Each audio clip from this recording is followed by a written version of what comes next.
There is, and the hopes.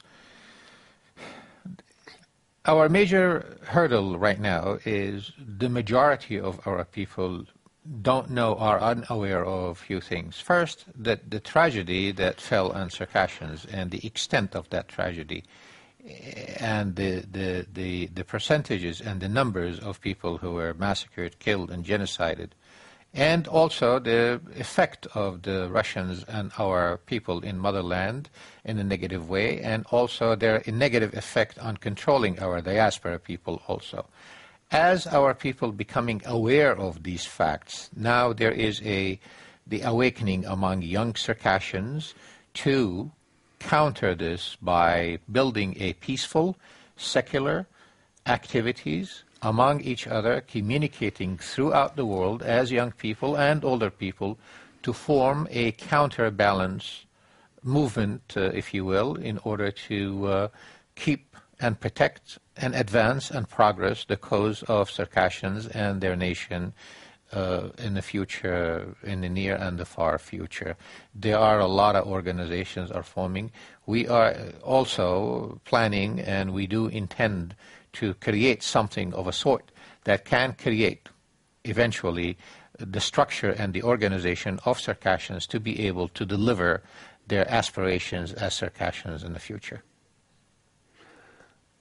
Okay, let us speak a few words also about your agenda here in the European Parliament, and also I would be interested in your views and comments on the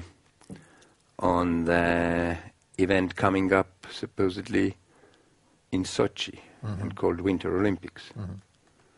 So who would start? Well, I guess I can start.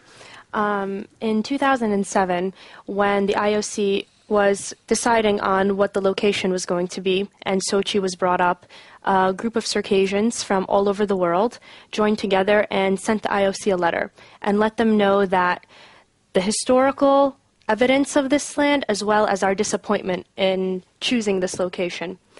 So the IOC came back to us and they sent us a letter saying that they would open up an investigation. That, of course, didn't really lead anywhere. After Sochi was selected, we then again sent another letter basically condemning the choice.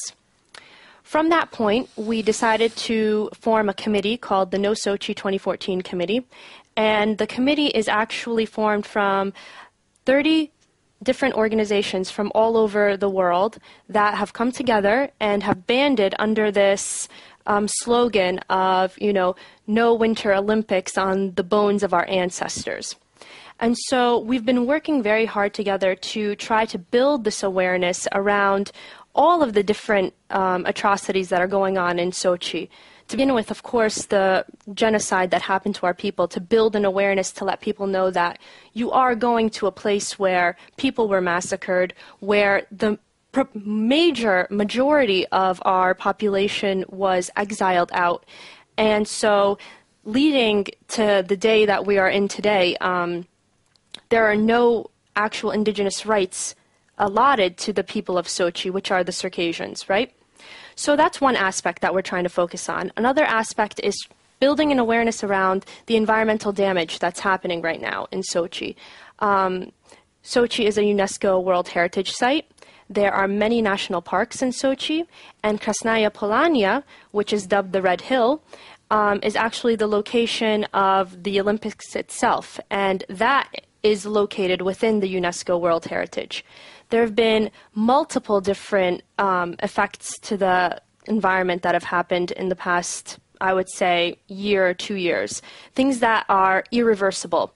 Ecologically speaking, the damage is catastrophic.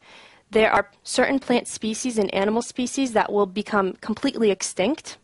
There are fears of major landslides that might occur because of all the building, because geologically speaking, the land itself is completely unstable. And so all of these issues that we've kind of been trying to build an awareness around, aren't being focused on at all, especially because Russian media is so restricted. You know, anyone who's trying to write a story about this or trying to publicize it, whether it be in the homeland, in Russia as a whole, or outside, is often harassed. And most of the time, the articles don't really get published, especially inside the homeland. So we've been working very hard to build an awareness. And so we're hoping that eventually, especially now that we're starting to forge these alliances and these friendships with different NGOs and different organizations, that a real picture will start to be built and the world will start to realize what the World Wildlife Fund, Greenpeace, and the Circassians have come to realize, that Sochi is just an unacceptable location for the Olympics. And how would you describe the relations with now the awareness, getting awareness among the organization you mentioned? Right. Well, it's building.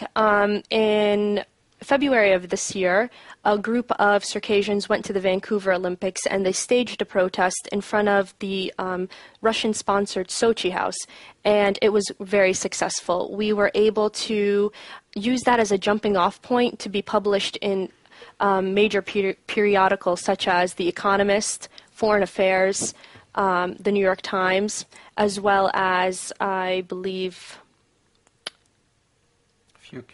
a few Canadian, yes. So it's garnered a lot of attention. And as we start to work with these different organizations, including the Greenpeace of Russia, including the Sochi project, which is based out of Europe, the awareness and the attention is just building. It's becoming exponential. That was a positive news for me. Yeah. At the same time, in diaspora, we are holding different demonstrations. For example, 21st of May is the symbol of our exile and genocide. So every year, every single organization in Turkey, all around the diaspora, we are holding demonstrations, particularly at that date. Even in homeland, now they are not really allowed to do that kind of things, but if they can, they are doing it. Sorry.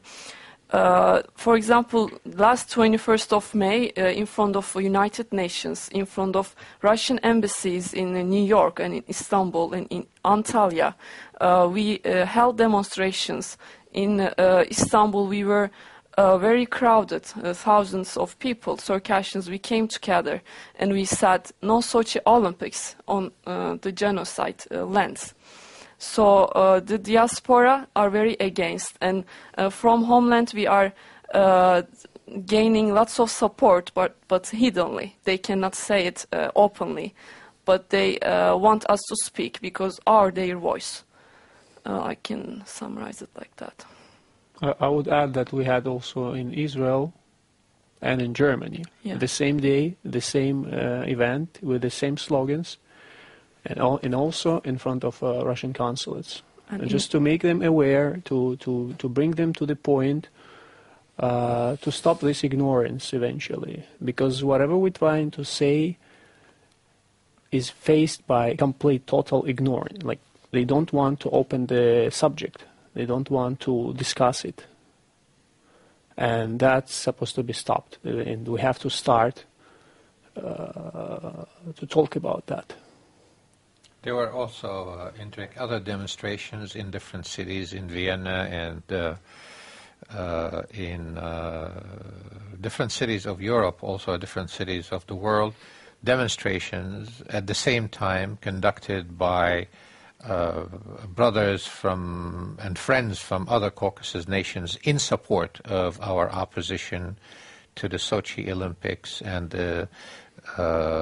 expressing our feelings about the Circassian genocide and May 21st of this year. So not only that there were Circassians, but there were others who stood with us, and they really supported our cause wholeheartedly in opposition to the Sochi Olympics of 2014. and to make the world aware of the genocide occurred on the land of Sochi. But regrettable that our time for this interesting discussion on your presentations is running out.